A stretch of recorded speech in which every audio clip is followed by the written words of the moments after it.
Good afternoon, everybody. Welcome here for the first talk of the Sustainable Bus Tour 2026. It's a kind of a challenging job, the one we have, bridging between nice, exciting first year of exhibition until a very nice future night this evening. We will do our best, of course, to keep you not bored. And it will be thanks, of course, to our great panelists we will call here in a moment.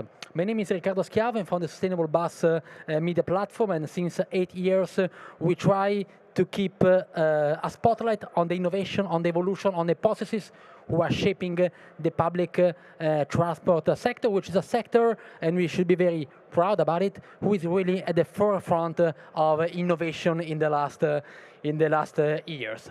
First of all, it's absolutely necessary to thank BUS2BUS for the great hospitality here today.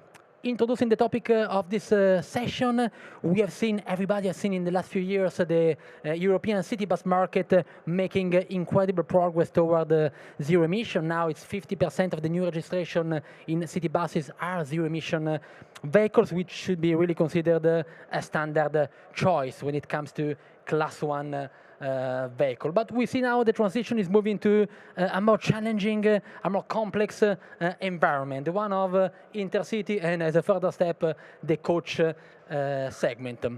There are some estimates about that says that about 20,000 electric Intercity buses and coaches are expected to enter the European market in between 2025 and 2030. As a term of comparison, last year we had around 600 electric Intercity buses and coaches registered in Europe, but most of those come from Benelux and Norway. So, I mean, it's very concentrated in some markets.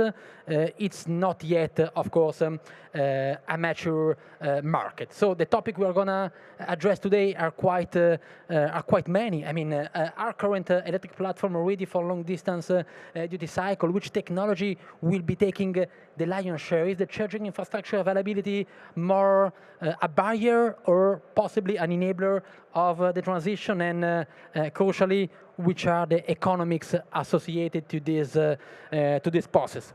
We will discuss all these topics with a roundtable with Bruno Lapeyrie, Director Energy Transition Bus at KEOLIS Group, Jean-Marc Boucheret, Sustainable Mobility Manager of IVECO Bus, Hakan, Bubik, Business Development and Product Management Director of OTOKAR Group, and Javier, Contijoch, Vice President Sales in BYD Europe. But first, to set a little bit the scene for the roundtable, we start with a broader perspective about the market, where the market is going, how the market has came to the actual situation, and to the policy framework of Europe. And I'm pleased to invite on stage Malo Benoit, who is a heavy-duty vehicle research fellow at the International Council on Clean Transportation, which is an organization that for us is really, I mean, a benchmark when it comes to finding some data and update information about policy frameworks. Please, Malo.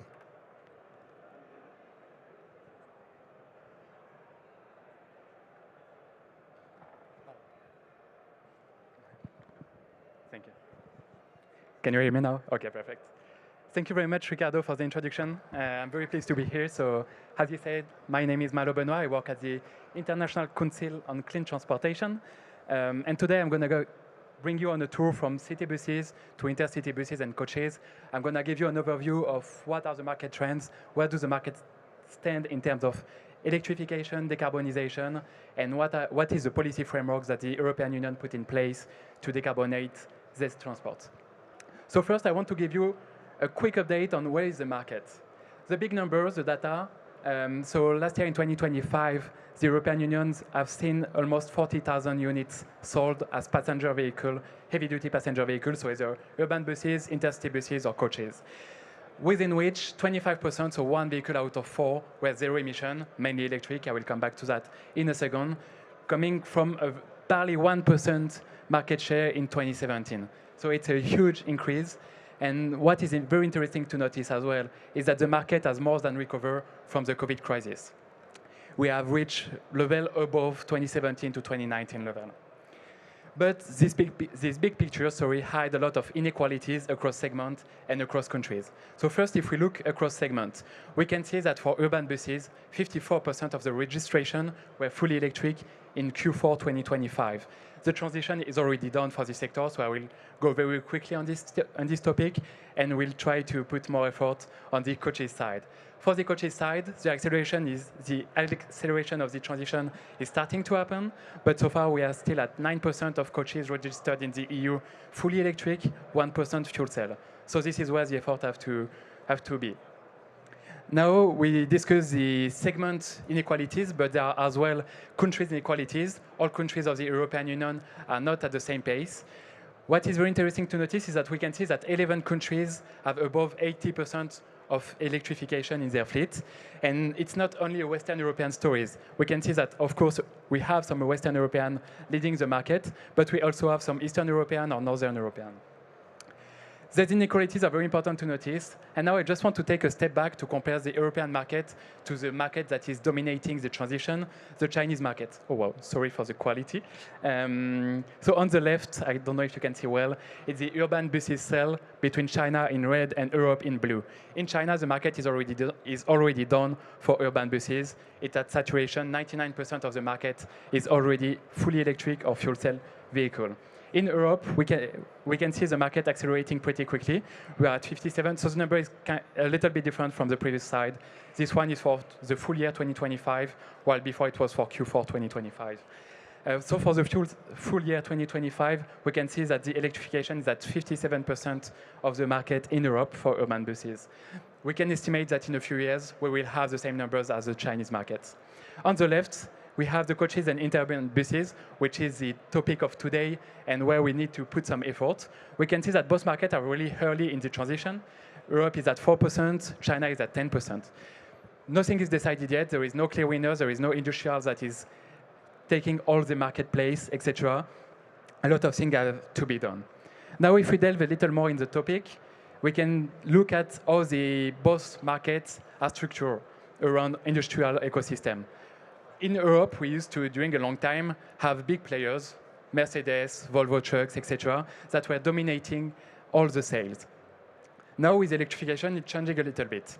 We can see that for urban buses, just here, in the European market, we still have our key players because the market is mature. The transition has started a long time ago, so our key players already adapt to this transition. But on the coaches and interurban buses, we can see that the market is not mature like that, so it's way more fragmented. We have Yutong, a Chinese actor, that's starting to take a lot of market share, but nothing is decided. We still have some European champions. We have BUS2BUS, IVECO, that are well represented in this segment. This fragmentation of the Chinese market is very interesting to notice, and there's inequalities in adoption between urban buses and coaches are very interesting to see when we look at the European policy framework. So we have in Europe a lot of regulation, you probably all know that, but the main regulation that we will talk about today will be supply-side regulation, so regulation on OEMs to decarbonize and to depollute their vehicle. So the first one, and probably the most famous one, will be the CO2 standard for heavy-duty vehicle. So we have two different metrics for urban buses and for coaches that will mirror these inequalities in terms of transition pace. On the red line, you can see that urban buses have some zero-emission vehicle mandate. That means that in 2030, 90% of vehicles that will be sold by an OEM as urban buses will have to be either battery electric or fuel cell vehicle. This will ramp up to 100% in 2035, which means that there will be no room for diesel vehicle in the urban buses sector after 2035. On the coaches side, the mechanism is different because the market maturity is different as well. So it's not a zero-emission vehicle mandate, it's a fleet-wide CO2 reduction target that OEMs will have to achieve. What does that mean? That means that in 2030, an OEM that will sell coaches and interurban buses will have to reduce their CO2 emission fleet-wide by 43% in comparison with 2025, 64% by 2035, and 90% by 2040. So how does this regulation exactly work? If we go more in the mechanism, both of the paths are converted into the same unit, gram of CO2 per ton kilometers, before being summed and compare with the target. So each OEM have his own target, depending on what vehicle does he sold, etc. And if an OEM cannot reach the target, he will have to pay some penalties. The penalty will be just over 4,000 euros per gram of CO2 per ton kilometers for each vehicle that he sold. So it's times the number of vehicles. What is very interesting to notice is that the sum is done before the target comparison. That means that if an OEM will overachieve the urban buses target, it will be able to compensate some late in the coaches and interurban buses. So it's very interesting to give more flexibility to OEMs. So that means that if an OEM really struggles to meet this coaches target, he will just have to sell more zero-emission buses. There is a firewall. Trucks and buses are not in the same pool. That means that an electric truck cannot compensate ICE buses or coaches. You probably heard that for this regulation, there have been a recently update. So in December 2025, the European Commission proposed some short-term flexibilities on this regulation to give more flexibility to OEMs. This will only be applied to coaches and intercity buses. Urban buses will be excluded from this mechanism. To explain this mechanism, it's interesting to understand how it works, the banking and borrowing mechanism at the European level. Banking and borrowing means that if a certain year, OEM will overreach its target. So for example, instead of selling 90% of urban buses, it sells 100%. It will earn some credit that will be able to offset a potential late in a future year. So how it was before, OEM were earning credit if it was behind a straight line between two targets here. So there was the first target in 2025, a second year in 2030. If he was below a straight line between these two targets, he was able to earn some credits. Now, with the new mechanism, it's only if the OEM is better than the previous target. So, for example, as the graph on the left is for trucks, as there was no target in 2025 for coaches, each OEM that will sell some electric or reduce their emission for coaches will earn some credits for the period 2025 to 2029. Will be able to offset a potential late later. What is very interesting to notice, what will stay the same? The penalty will stay the same, the target will stay the same, it's just short-term flexibilities that don't question the global direction that the market will take. Everything is going to be decarbonized pretty quickly. Now, this was the first supply-side regulation. There is a second one that you probably all know, the Euro 7 regulation. The Euro 7 is not on CO2, it's on pollutants. While the CO2 standard was for the climate, this one is for public health reasons. I will go very quickly on that because it's not the heart of the discussion tonight. But what does the Euro 7 say? Basically, it will ask OEMs to divide their NOx emission by more than 2 in comparison with Euro 6. It also includes some new pollutants, so it will include ammonia and nitrous oxide that were not regulated before. Euro 7 is very famous for internal combustion engine vehicle, but there is also some beyond tailpipe regulation. So there will be extended compliance lifetime. So OEM will have to maintain his level of emission for 12 years instead of 10 years. Onboard monitoring system, not exhaust emission. So now tires emission and brake emission will have to be regulated. And finally, the most interesting point is that there is some battery durability requirements. So OEM have to guarantee his battery, that the state of health of his battery will still be over 80% of state of health after 8 years or 350 kilometers. So I presented you the OEM's regulation, so the supply side regulation, but OEMs will need to have some clients who will buy this vehicle. This is why the European Union adopted as well some demand side regulation. So here is the Clean Vehicle Directive. The Clean Vehicle Directive basically asks each country to have a certain share of their publicly procured vehicle to be zero emission. This is not only for buses, this is not only for coaches, it's for all kinds of vehicles. On the left, you can see that each country will have a clean vehicle target and a zero emission vehicle target. Clean vehicle include zero emission vehicle, PHEVs, gas, biofuel, etc., while zero emission vehicle target will only include battery electric or fuel cell. It's very interesting to notice that there is no penalties if a countries don't meet the target. This is why we can see that a lot of countries didn't meet the clean vehicle compliance for the first period between 2021 and 2025. It's interesting to notice that more countries have made the zero emission compliance, so they have buy more battery electric vehicle than than in proportion what they had to do for the clean vehicle targets. On the left, you can have the compliance. It's only for urban buses on this graph for each countries for both targets, clean vehicle and zero emission targets. So now we are at the end of the first reporting period, which was between 2021 and 2025, and we are starting the second reporting period between 2026 and 2030, where we will probably have more countries will meet the target. It's very interesting to notice as well because the review is planned for 2027 to set what will happen after 2030. So potential financial penalties if countries don't meet, potential strengthen in targets, so the target will probably be harder after that.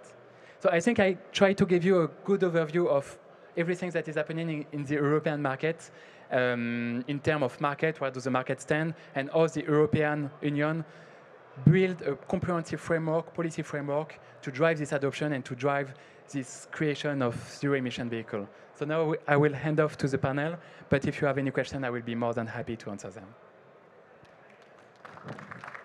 Yeah, thank you so much, Malo. I think you make very effective the point that we are changing. It's not a change of technology of a segment, it's a change of dynamics. I mean, we are passing from a city bus market where, I mean, cities were willing to decarbonize quicker than the Clean Vehicle Directive. So they had very strict commitments, Paris, Berlin, Milan, and they have also very much amount of fundings, to a situation where the things is on the shoulders of manufacturers who have to comply with the regulation and have to, let's say, convince the operators somehow to invest in zero-emission vehicles, isn't it? Exactly, that's totally it. And I didn't talk about, but there is a lot of new regulations that will arrive. We have the Industrial Accelerator Act that will as well put some burdens on OEMs. But all of that is made for the market to adopt this vehicle as quick as possible. Well, thank you so much, Malo. I usually measure the effectiveness of presentation from the number of pictures taken to the slides. I've seen a lot of mobile raised, so I guess goal was achieved. Thank you so much. Thank you very much. And I'm sorry for the quality of the illustration. I don't know what happened. It might be also our bad, so okay. In any case, you will find the presentation also on our website, sustainablebus.com, in a few days, together with the video of the session. Thank you so much. And now I'm very much pleased to call here on stage the panelists for the roundtable, which are Bruno Lapeyrie, Group Director, Center of Excellence, Energy Transition of KEOLIS Group, Jean-Marc Boucheret, Sustainable Mobility Manager at IVECO Bus, Hakan Bubik, Business Development and Product Management Director of OTOKAR Group, and Javier Contijoch, Vice President Sales of BYD Europe. Welcome.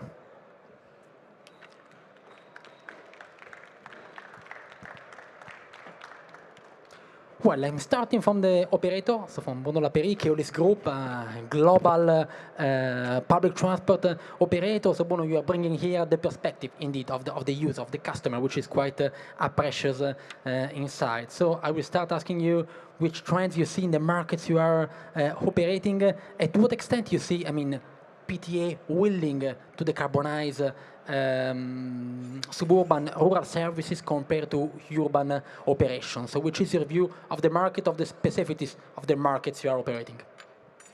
Wide question, I know. Yeah, hello Riccardo, hello everyone. Just by the way, one operator and 3 manufacturers, is it fair? Yep.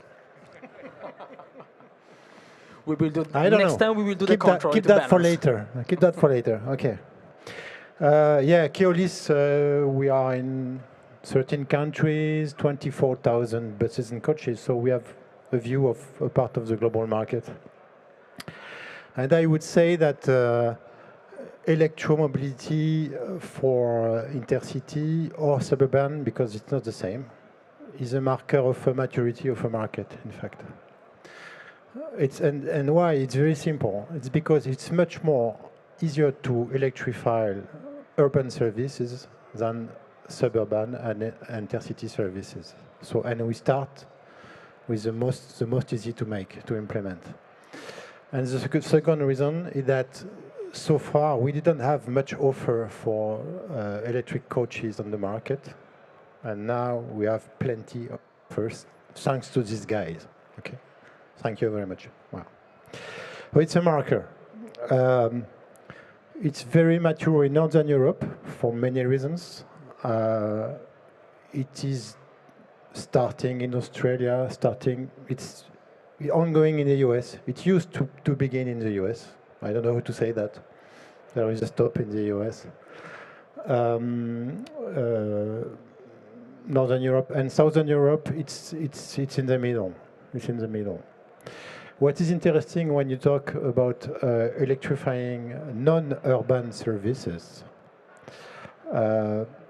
is that you have to consider the service itself and not the vehicle. I will be clear. I will try to be clear. With diesel, all the vehicles have the same range, roughly 400 kilometers. And the type of vehicle makes the difference. Is it low floor, low entry, high floor, with belts or not, and so on. With electric, it's much more complicated because the range available makes the service. And you don't need the same range, of course, to operate intercities and very scholar services or pure urban. And so the type of vehicle is not, it's just a consequence of the service you have to provide. And so you reverse the ways to consider the industry. I think that's interesting. Because 150 kilometers is enough for scholar service. 250 is almost every time enough for urban services. But for suburban or long route coaches, it's much more you need, in fact. Or you have to find ways to decrease the range available. Well, so that's the landscape maybe I could draft or draw very quickly to start the panel. Thank you, and yeah, it's not fair, but I mean, it was not fair to put you in the middle, maybe. So even I love being in the middle. Yeah. Jean-Marc from IVECO, I mean, we start from the market leader in the segment. It's quite known as the Crossway platform is well established, let's say, in the European markets. How is the mix of traction at the moment in your output, and how you forecast it to evolve in the medium term? Consider that regulations, as we listened before, has some margins. And the demand, as you also mentioned, it has to be created. So also manufacturing must be somehow convincing to customers that they could opt for these technologies. Yes, thank you, Riccardo. I will try also to bridge with the introduction that was the panel before, and also with what Bruno said. Basically, we have been answering to the requirements of intercity vehicle operations in terms of decarbonization. And we brought to the market different models of vehicle, such as using HVO, a lot of gas vehicles for biomethane, and even introducing biodiesel compliant vehicles. So basically, a large panel of low carbon solutions are available. And today we represent for bus and coach both quantities, the largest manufacturer in Europe, with about 1/4 of the vehicles sold in Europe are from our brand with low carbon clean vehicle solutions. Now looking at the trajectory that was explained about transforming buses or coaches, I can mention that when we look at buses, precisely 5 years ago, when the next gen program was introduced by the Commission, many member states applied to it and decided of earmarking these funds for the public transport for municipalities. So basically, the roadmap was there, the fundings were there, and the plan was executed, basically, between 2021 and 2026, when the next gen EU. So basically, it was just a matter of transforming our products, transforming our industry footprint to accommodate with more electric vehicles. This is what we did by having, in fact, for IVECO, 4 plants dedicated to electromobility, 2 for e-buses, and 1 for Intercity, and additional for the completion. So this is quite clear. When it comes to Intercity, there is no such plan. Can we observe today plans from the EU, plans for member states to say by 2030, I want to have 40% electric intercity vehicles in Europe? No.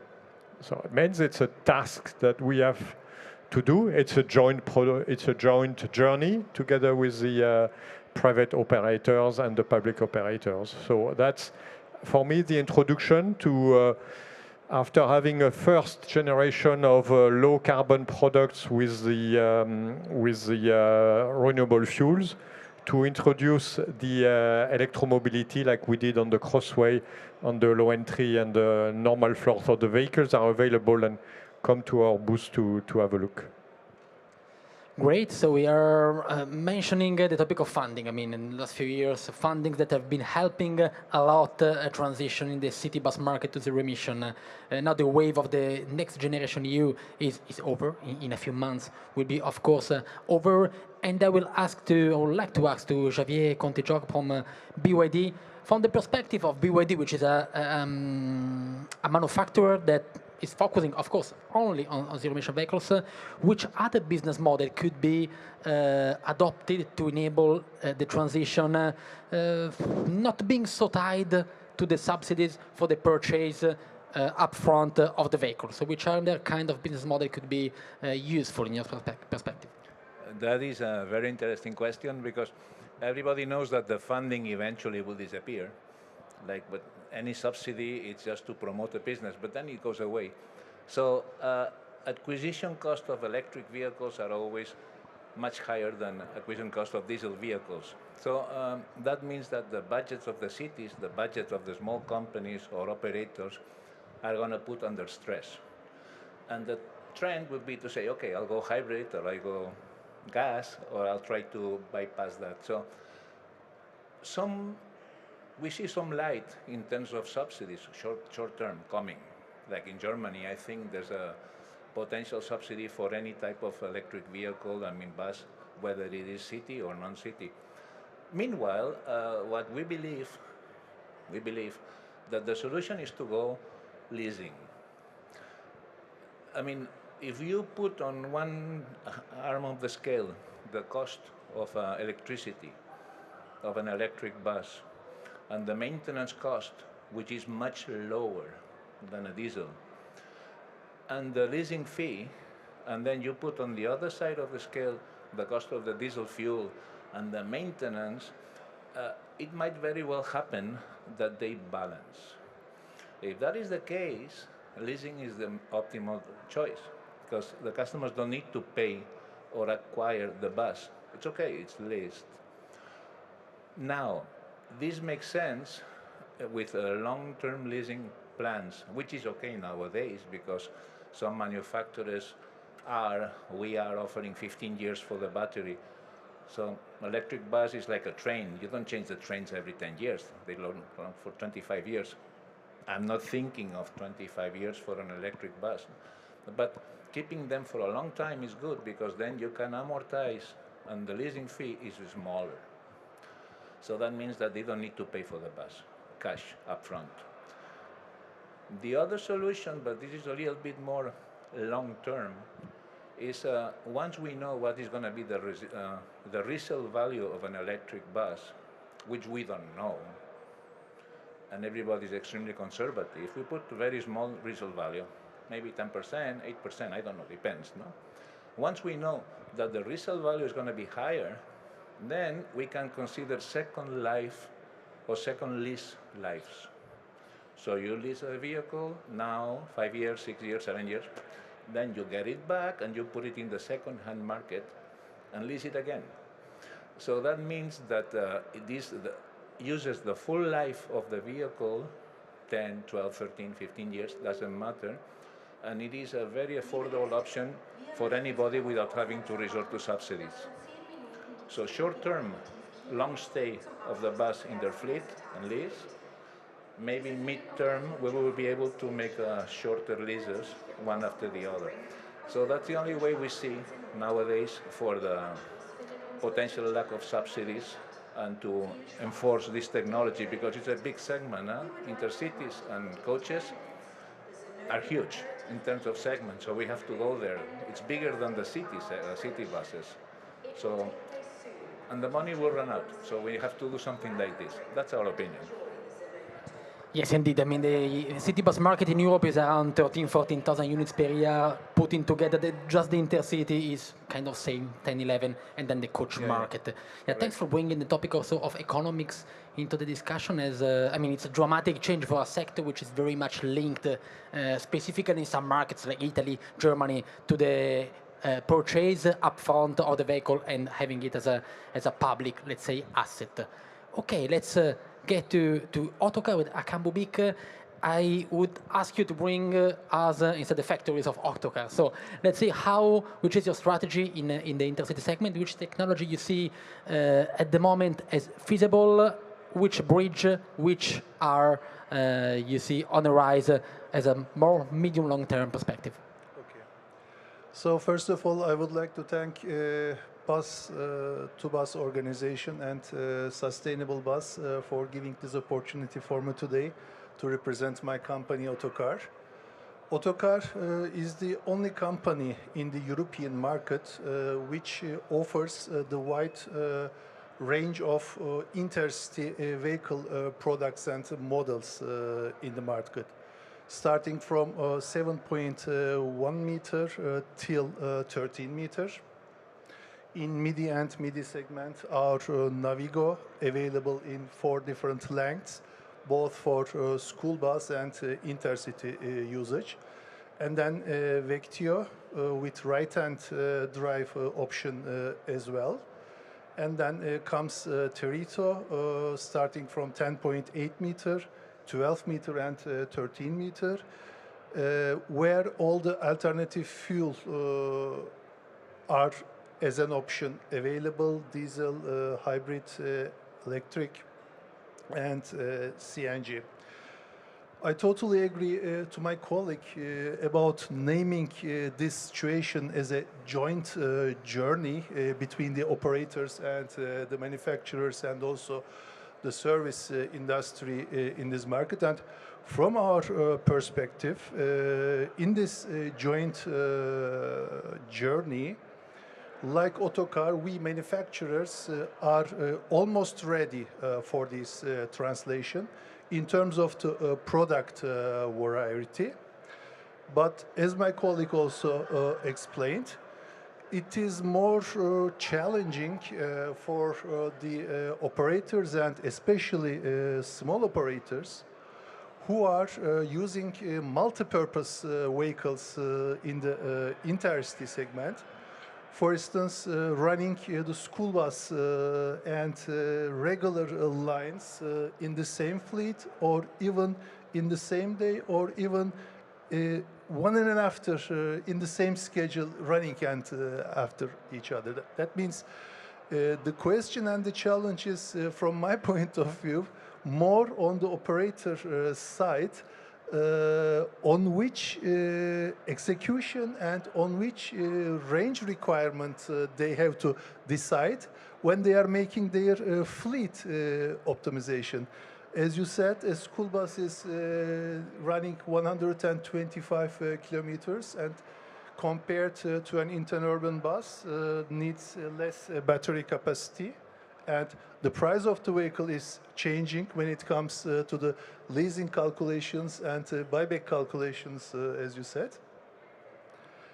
So again, from our perspective, one observation I would like to share with you, what we see, the line tenders in the European market, the expectation of the tender period is becoming less and less compared to the last recent years. And also the authorities oblige operators on the tender book to put more new vehicles on their fleets to serve. So another challenge is coming for the operators from our perspective, that they have to bring more new vehicles with the new targets, which is not, let's say, clearly defined by the authorities in terms of the coming years, what will happen in 2028, 29, and 30. So now I will pass the second round to my colleagues, what they will say about this joint journey from that perspective.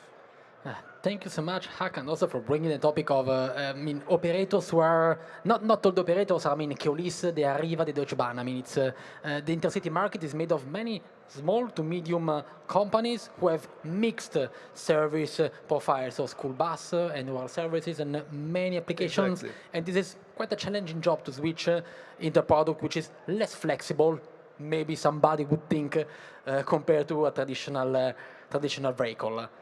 So we go to the second round of roundtable. Bruno, to balance your minority in terms of number, you will have the right to comment a little bit what was emerging in this first round. But as we are, we are a media company, so we like to be a little bit up on the latest news. Let's say it's not the latest, but it's still in place. We've seen oil prices skyrocketing during these times, okay, due to the Middle East situation, but we all know that. As a consequence to this, is energy mix should be considered kind of a strategic asset or more a burden and a source of complexity from an operator point of view? Well, just some comment, because you said something very interesting, and I could, in other words, say with the diesel vehicles, everyone had a Swiss, what we call a Swiss knife in his pocket. You can use it for everything. Now you need a specific knife for each purpose you have to do. It's a nightmare. So the manufacturer will sell much more vehicles. Yeah, but it's a nightmare for an operator, by the way. And it's a nightmare for public money, by the way. So coming back to economics, because at the end of the day, everyone we speak of money all the time, Javier. Leasing, if you apply IFRS norm, it is still an investment. So it is not the solution, for us, at least. Leasing is still an investment and it's a debt. So it's accounted in the debt. So it's not a solution for us. The question for economics, as you said, it's true. Public grants will not last. En français, on dit ça ne durera pas autant que les impôts. So it will not last as long as the tax. And it's not reliable, in fact, on the long term. And so you have to figure out collectively a way to decrease the price, to make it more sustainable. I think we make our share of the job for that as an operator, because each time we design a system with less vehicles to provide the same service, with less chargers to provide the same service, with less battery or a way to last the battery longer to provide the same service, we decrease dramatically the TCO and the price of operation for urban or for interurban services. Please, guys, it's your turn to make the part of the job. Your vehicles are already too much expensive.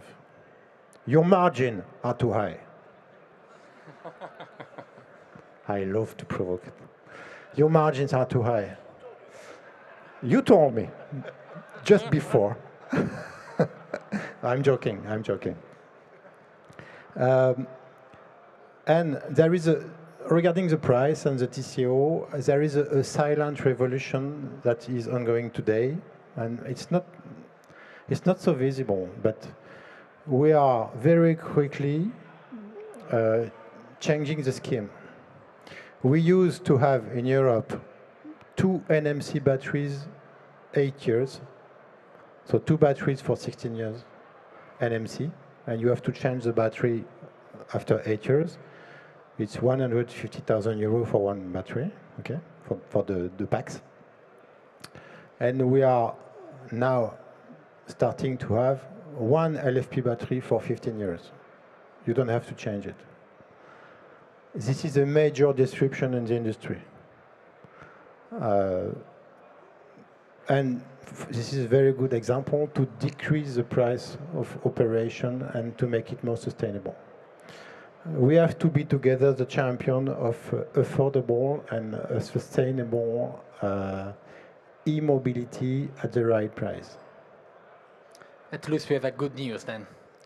And in terms of energy mix, I mean, if you can share your take about how in KEOLIS you are addressing the topic of flexibility and volatility of diesel prices and how could this impact? But you know, we talk about energy mix each time we have a crisis on the price of energy. Sorry guys, it's too late. It's too late. I mean, this is the actuality because there is a crisis in the Middle East. And so the petrol is increasing and electricity the gas is increasing and electricity will increase. But it's too late. You cannot make long-term decision in the urgence. Of course, we try to adapt. And one of the levers we have as an operator is to decrease the consumption with training the drivers, with using the good vehicles for the good purpose, and so on and so on and so on. But it doesn't really change the mix. I mean, changing a mix of 24,000 buses takes years and years. So you cannot adapt for the crisis. I mean, thank you for the question. I understand why you ask it, but it's not a good topic for an operator, in fact. Well, okay. Thank you so much, Bruno. I'm switching to IVECO and asking about which you see, Jean-Marc, as a bottlenecks for adoption of zero-emission intercity vehicles. If you see it more on the regulation, on the demand, on the technology side, and as we are still like to be a little bit on what is happening now in the sector. Malo was mentioning before the Industrial Accelerator Act is, passing through the European institution. So if you have any comment about it. Well, the observation is to continue what Bruno said, in fact, for instance, if I take the example of the Crossway, we have on the market different kind of vehicles for different kind of missions. A small engine, a big engine, renewable liquid, renewable gas, big tanks, small tanks. So basically, we have to do the same exercise for electromobility. And fortunately, we have dozens of thousands of such vehicles in operation connected with IVECO and telematics. So the observation we can do is that if you operate 300 kilometers with an electric vehicles, we can do it. But sometimes in urban, you need 18 hours of operation to make these 300 kilometers, while in an inter-urban mission, maybe you need 6 hours. It is the same 300 kilometers. At the end of the day, it's not the same. So in our observation, basically, it says that 3/4 of the operation are not really long distance. That means that maybe we don't need big batteries. And this is why we start with 200 kilowatt hour. It means also that the vehicle stops, so we can do intermediate recharge.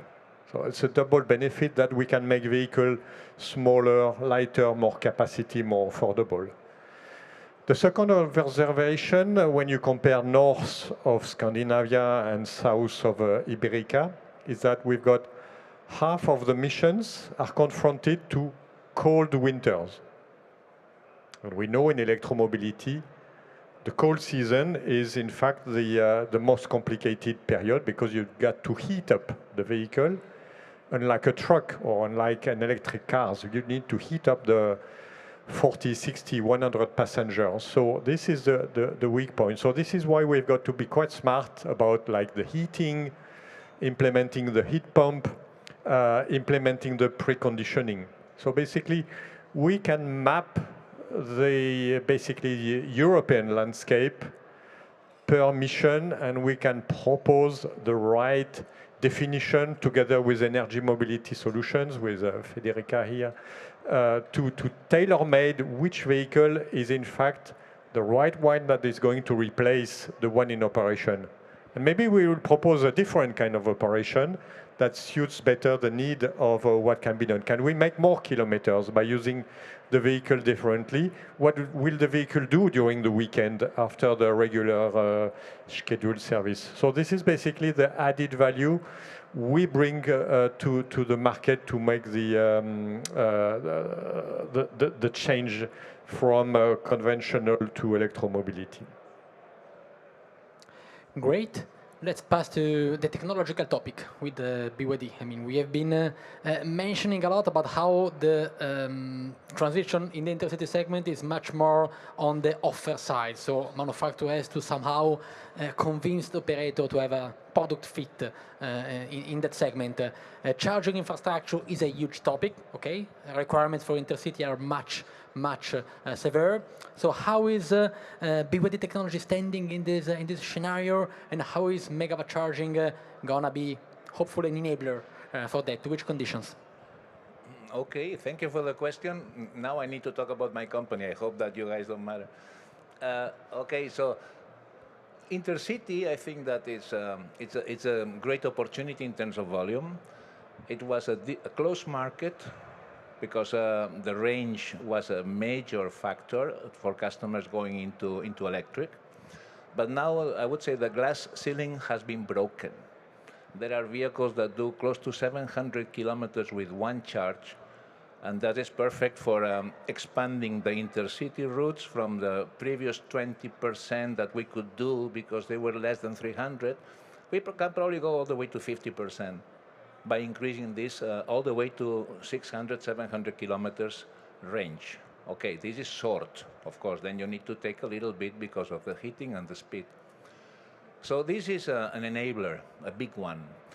On top of that, you mentioned something which is extremely important, which is the megawatt charging. That is already a technology that BYD already has, and it's available in Europe, by the way. It's difficult to implement because you need to have batteries which are prepared for megawatt charging. We're talking 1 megawatt, 1,500 kilowatt at once. So the batteries need to be prepared to handle that power, because otherwise the lifetime is going to be very short. So you don't want it a marketing gimmick, you want a real solution. So in that case, a company which makes batteries for the last 30 years, we know how to make that. So if the countries are prepared to give the power, this offers a tremendous solution for Intercity users. Because you go from point A to point B, and you have a charger dedicated somewhere at Carrefour, par exemple, mes amis, and then it's charged there in no time, and then it goes back, and then I'm back. So you can do 1,200 kilometers with an Intercity nowadays electric, because you only charge it with a very few minutes, less than the time that the driver needs to stop. And if you want to do hot seat, changing the driver, it doesn't take that long to recharge. So this is an enabler that allows the flexibility, which is important in electric. So that also allows you to do as many kilometers as you want. So megawatt charging is the solution for Intercity and coaches even more. And then also something that I think it's helping, but we made it, but everybody can do it if they do. One is to have this blade battery on the floor. Blade battery on the floor makes an advantage, because then if you have, for instance, a high floor, instead of having batteries in the luggage compartment, what you do is have luggage, which is exactly what you need, no?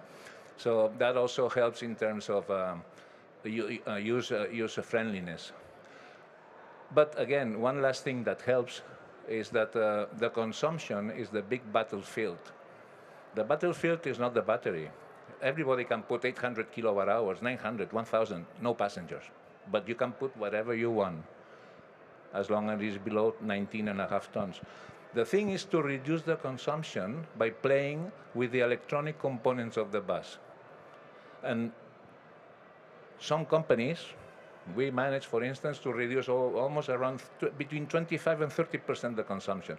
So with the same size of battery, you can do more kilometers, you can charge it faster, you can put more passengers, and on top of that, luggage. So these are the technology enablers that we think that will make our buses ready for the next generation, because there are 40,000 units to sell out there. Yeah, so that's the way we see it at BYD. Great. Thank you so much. I will take the opportunity to speak for a moment of my company, because you mentioned the megawatt charging, which is one of the topic of a special feature we launched this year, which is the battery cycle. It's a monographic feature focusing on basics on battery knowledge for operators, for stakeholders, for people who are dealing with this technology, with the aim of unpacking the black box, which is the battery. You can find it on our website and in the media lounge, also in the paper version. Going to the conclusion with the Hakan Bubik from OTOKAR, staying on the infrastructure topic. There is an industry association which is ASEA, is sometimes bringing these statements, asking the politics to move the fundings from vehicle to infrastructure as key enabler for the energy transition. Which is your perspective in terms of manufacturer? Well, if you look from the country perspective point of view, each and every country in Europe, including Turkey, our Turkish local market, have different intentions and different policies and different policies in this aspect. So for sure, funding is very important, especially for the operators to start and to move.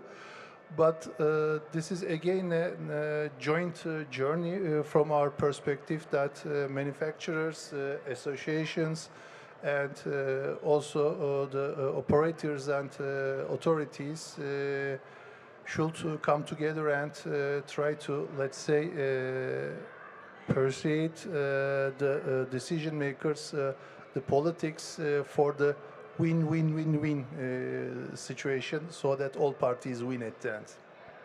Well, thank you so much. We are perfectly on time because we had 1 hour and we are closing in 1 hour. I guess the gates of the future night will open in just 15 minutes. And I'm left the things to tell you that, I mean, as mentioned before, you will find the video and slides for the conference on our website in a few days. I hope the insights of these main players were somehow helpful for understanding a little bit what's happening in a market which is starting and which is really complex, as I got as a lesson from this 1 hour discussion. So thank you so much for your contribution. Thanks for the people who have been joining this panel, and have a good evening.